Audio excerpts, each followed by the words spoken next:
day is finally here. Plastic Crack is available on Amazon Prime. If you don't know what Plastic Crack is, then you need to check it out. It is a documentary, not a boring documentary, an exciting documentary about toys, the collectors, the community, the collections, us.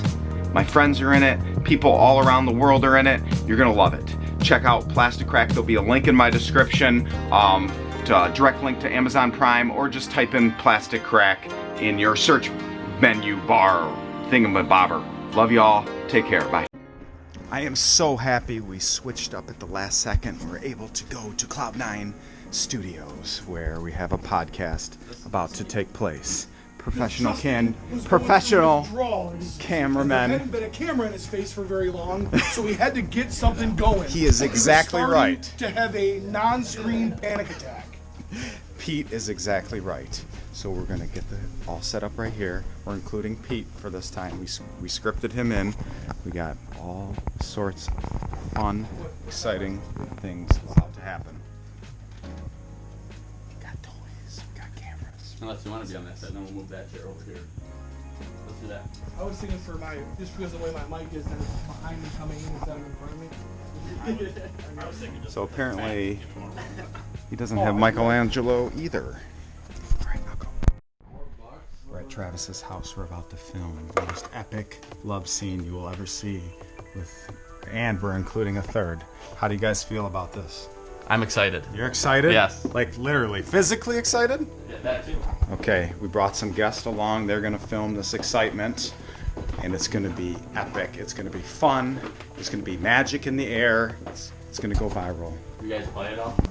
Yeah. Call of Duty? I've done the new one yet. World War II? Yeah. Oh, That's so what good. he's all about. He'll come down here. Let's go. Like 5 hours. Oh, really? Just like slamming out. I can't do that. Got the gear. Mondo Panda.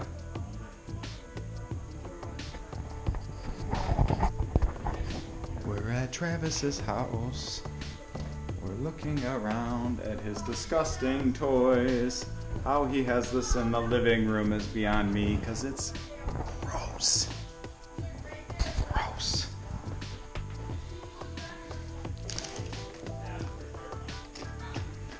Travis, I need water. This used to be Travis. What happened to Travis? What happened? I ate him! What happened to Travis? I don't know what happened to him. I guess I'm good with you. All right, cool. Did you warm your hands up this time?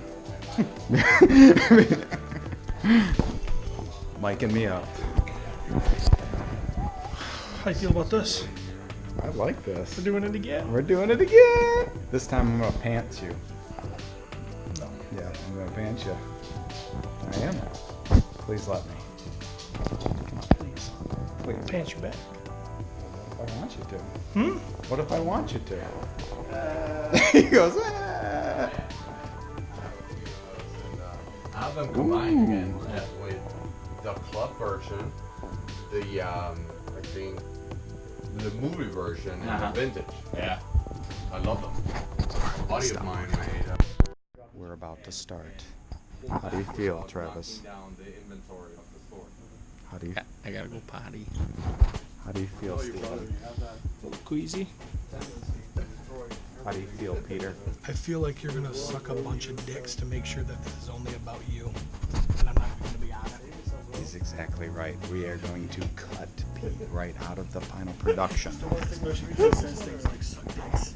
I can't put that on Facebook. The camera crew is getting ready. It's happening. Lights. Camera. It's about to be action. It's fun. No, a little more, like 2 feet.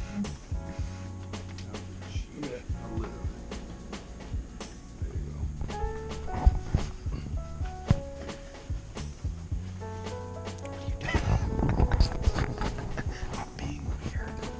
I'm just gonna put this right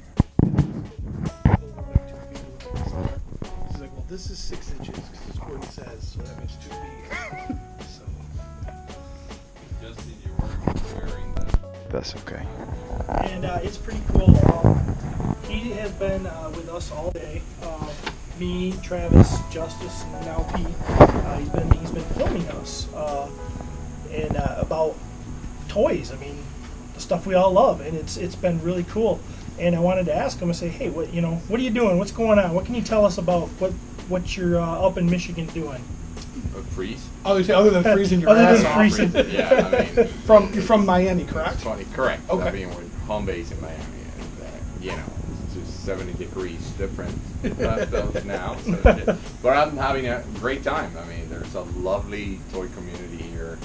I've been noticing patterns on certain items, like to get your hands on a flag down there, you have to go Walking Dead as soon the moment that boat arrives to shore. And here, I've been listening to like, hey, yeah, I just had one, I got rid of it, but then I found 5 the next week, and I've seen one every decade down there. So, that's part of what we're trying to achieve.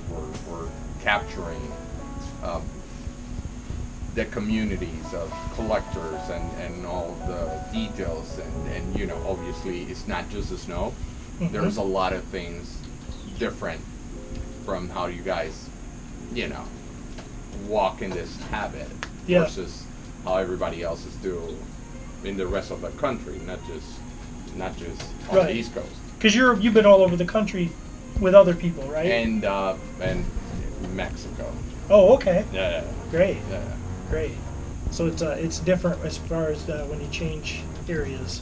Yeah, I mean, I also notice, especially with Justice, like he's getting heavily into foreign stuff, and I grew up abroad, and over there it was a whole different story. I mean, the domestic, of what we call domestic, the American-made toys were the thing to have. Right. The domestic abroad were the cheap toys, like the toys that no one wanted, and if you got a cheap guest in one of your birthday parties, you were probably going to get a Venezuelan G.I. Joe or an Argentinian He-Man, and that was like cheap bastard, you couldn't spend like $8, and so you'd rather spend 2. And so if you were playing with firecrackers, those were the ones you were going to blow up, not the Americans, because those were the hard to get. And now that's another aspect that we're registering in this journey of having interviews with toy collectors. That now you guys are into what we used to call cheap shit. For you guys, like I actually brought a gift to Justice. He hasn't realized that it's a foreign object. He thinks it's a domestic one, but The last foreign object he had to be removed by a surgeon. It was pretty uncomfortable. No, but he was placed by a creature from another planet, if you will. So yeah, that's how he got there. Into Justice, though. Right. To clarify that. Right. All what they're talking about is lives. So they're doing a podcast with Guillermo. Guillermo's doing the documentary that's featuring a bunch of my friends and other collectors. I'm really excited about the potential and how this is gonna maybe normalize our passion. This is the My Wife Is Gonna Kill Me podcast with Pete, Steven, and Travis. I'm just capturing some of this with Guillermo. Star Wars line, like when you start getting girlfriends, and they go like, "Oh, you're a geek if you have toys." Right. Thankfully enough, I never went through that. I had girlfriends, and they were like, "Oh, cool, you have toys, and you're still normal." Right. But we definitely want to show a different aspect of the toy collecting angle. Like it's not a bunch of geeks, if you will, hiding in the mom's basement and spending their salary, that salary that they get at the cashier at Walmart in toys. It's just regular people with kids, with families, with normal jobs, and to just use toys to detach from their daily struggles. And we've been recording amazing stories of struggling, and these toys, they have some sort of magic dust on them that it remained there for 30 and 40 years because back then when they were kids, they used to get away from you know, trouble or problems that they had when they were kids, Right. and hiding against those, you know, those issues with the toys. And now as grown-ups, you know, back then it was I was getting bullied at school, I was, you know, I had no friends, I have the type of issues that you go when you're in kindergarten or something like that. Now I need to pay the mortgage and I'm behind on my mortgage, and you know, you shouldn't be buying toys if you're behind on your mortgage. But you know, you try to detach from the daily struggle with these toys. I don't think they're toys anymore. There's something beyond that. You know, it's like unplug button that you just hit and takes you back to when you were a kid, and you didn't know what mortgage was. Exactly. Yeah, I like it. Well said. You think that, you know, what do you think it is about that makes somebody have that attachment as an adult, and then other people just leave it in the dust and never look back? I think there has to be a tragedy, there has to be some kind of connection, or... I think there's a defining moment in your childhood when it sticks to your conscience, like the moment that you got to, they took you to a Toys R Us. Well, I'm gonna go with my personal stories because I don't want to tease what we have on the can. So, for example, they used to take me to a Toys R Us, and my dad will go, okay, so let's go and take you there. So we're gonna get you an action figure, you know, and you're the happiest kid on earth on that trip. And once you get to that Toys R Us, and of course you're like 3 feet tall, you see this massive wall loaded with blisters, and you won them all, and then you hear that horrendous phrase that says, "One only." And he goes, oh my, you know, what am I supposed to do? I want Cobra Commander. And then eventually I got a brother, and I was trying to blackmail my brother by saying, you should get one of the bad guys, and so I should get one of the Joes. That is so funny. Me and my brother did the same sort of thing. Yeah, because otherwise, I mean, if we get 2 Joes, what are they going to do? Shake hands? We need someone to fight someone else. And right. It was this humongous struggle. And then my dad was saying, hey guys, I'm losing my patience here. Let's get out or you're not getting anything. And then last minute, after sweating and all that, and then finally you get that one piece, you know, you go to the register, and then you're having second thoughts, like, I should have gotten that gun-ho, not this freaking Serpentor, but he looks so cool. And you know, now as a grown-up, you know, being able to not just get in that gung-ho and that Serpentor. I mean, we've been taping collectors that have walls of blisters, and then I go and say, so why do you want to take it out? Why do you keep it on the blister? And the response was, I want to recreate that freaking wall, but now I own the wall. Right. The whole wall belongs to me. And of course, there's the connection. You know, you go back to when you were a kid, but now you own the freaking Toys R Us. You walk every day into a Toys R Us, then now you own. It's a beautiful thing. Awesome. And the saddest part about all of that is you convince your brother to get that Cobra, and you get that Joe. And now as an adult, we look back and realize that they were shaking hands too, because they never actually tried to hurt each other. You know, the Joes and the Cobras, they just misfired, and they were all one big happy family. It was all a conspiracy. It was all a big lie. Yeah, you know. Yeah. Nobody ever got hurt in shows. It depends on the line.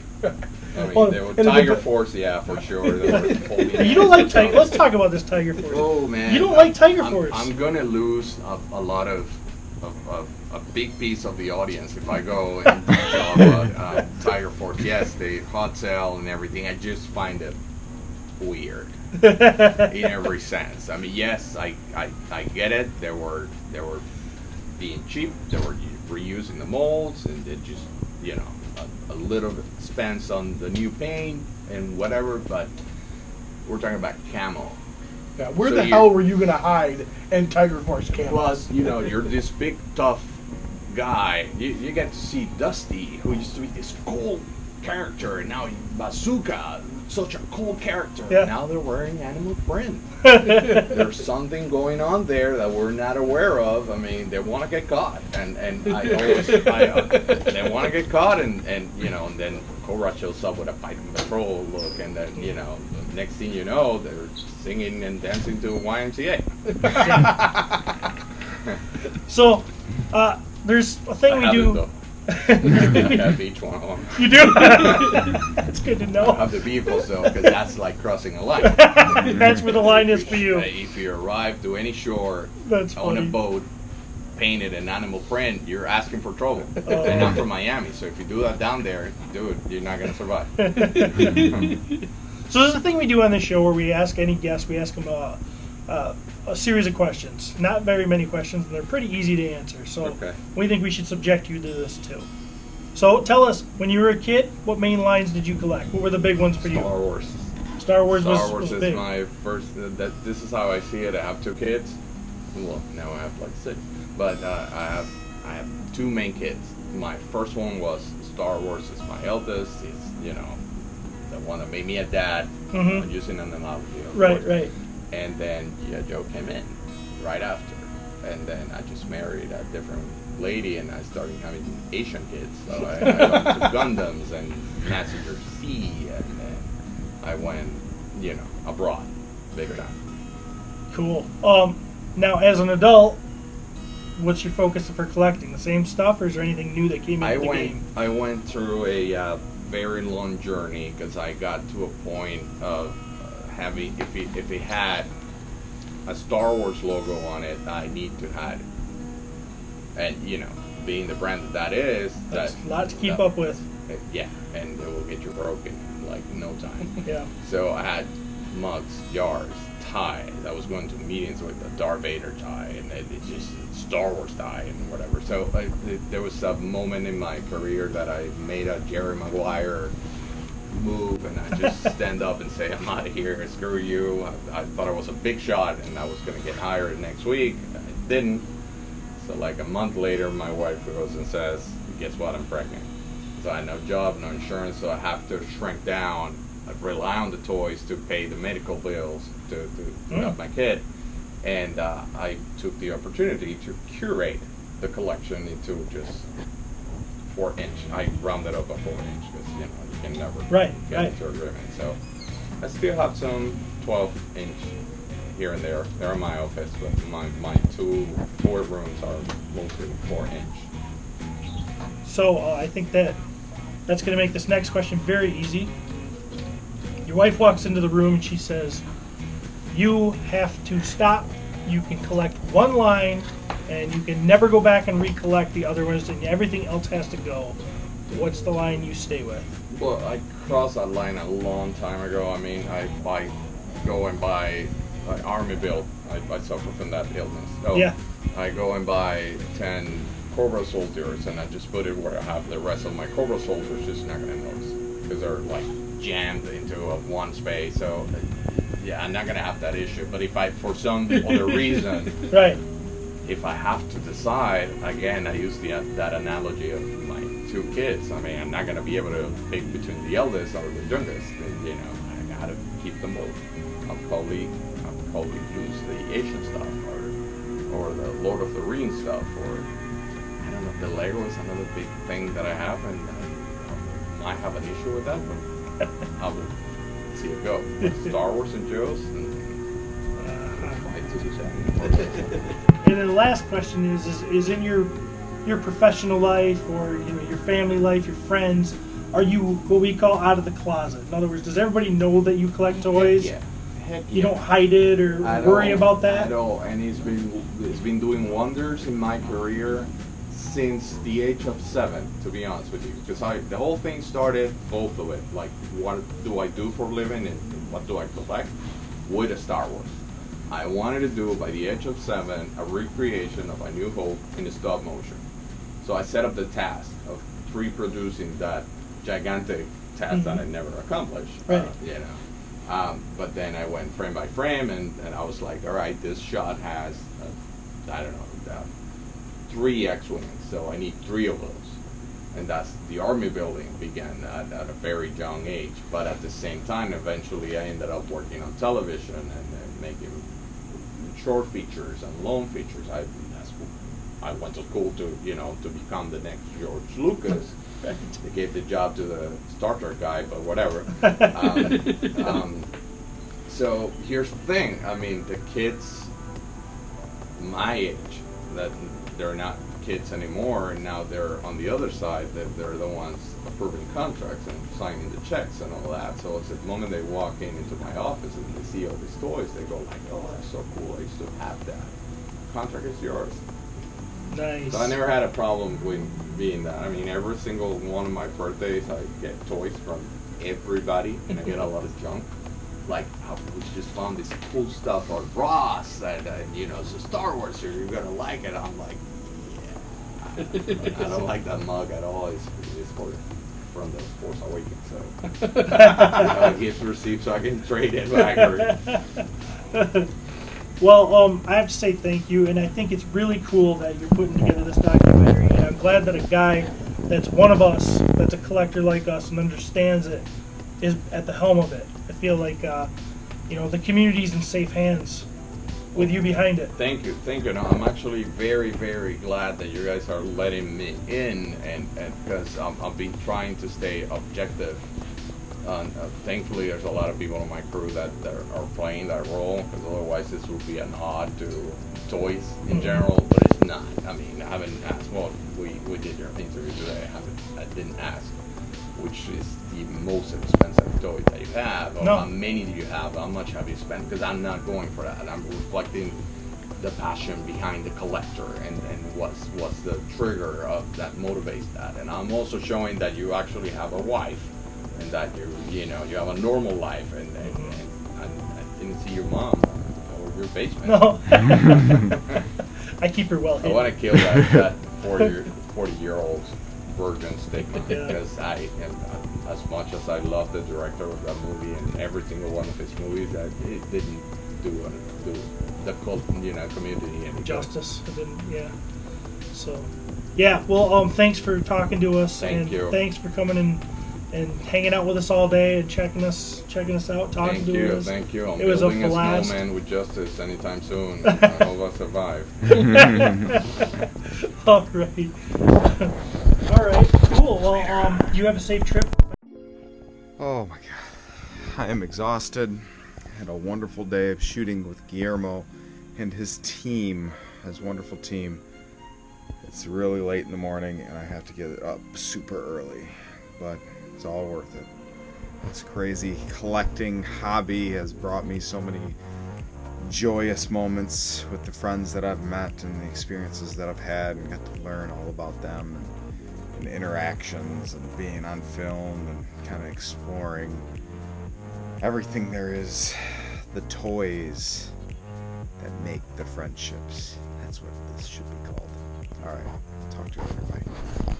Day one accomplished. Hey guys, speaking of friends, I wanted to give a shout out to my newest friend and Patreon, and I'm gonna butcher his name, and he probably will no longer be a Patreon when I do this, so I'll put it up on the screen. Joao Pedrajejo. Oh my god, even if his last name was Smith, I would go Smehef. I can't pronounce anything. But what is a Patreon, you might ask? Patreons, and I'll put a link in my descriptions, are people like you, viewers, that want to help my channel grow and contribute either $1 or a couple bucks, because there's a lot of time and editing and all sorts of things that go on behind the scenes, and you can get some incredible perks. And people that are my Patreons, I will butcher more their names and go. Chuck Templeton, that was an easy one. Kevin Schrumpfer, thank you Kevin. Randy Martinez, Russell Davis, Jamie Goodness, oh gosh, Jamie, I'm so sorry about your last name because I can't say it right. Ryan Smehef, pronounced Smith, David McMullen, Ari Pardetin, and my buddy on the left, fellow brother in blue, Joao Pedrajejo. Oh, can't forget Adam Burkett and Corey Lang from Canada. Yes, thank you Patreons for your continuing support. Also, please, guys, check out My Wife Is Gonna Kill Me podcast. I mean, just check them out on Facebook, like their page. They're available on many podcast streaming services. And then Plastic Crack. Yeah, Plastic Crack might cost $1 or $2, but I guarantee, buy the first episode for like $2, Google Play, YouTube, or Amazon. I think it's $4. If you don't like the first episode, reach out to me. I guarantee it's impossible not to like it. And with that, I love you all. God bless and have a wonderful day. See you on the toy aisle. And I totally took that saying for My Wife Is Gonna Kill Me. Bye.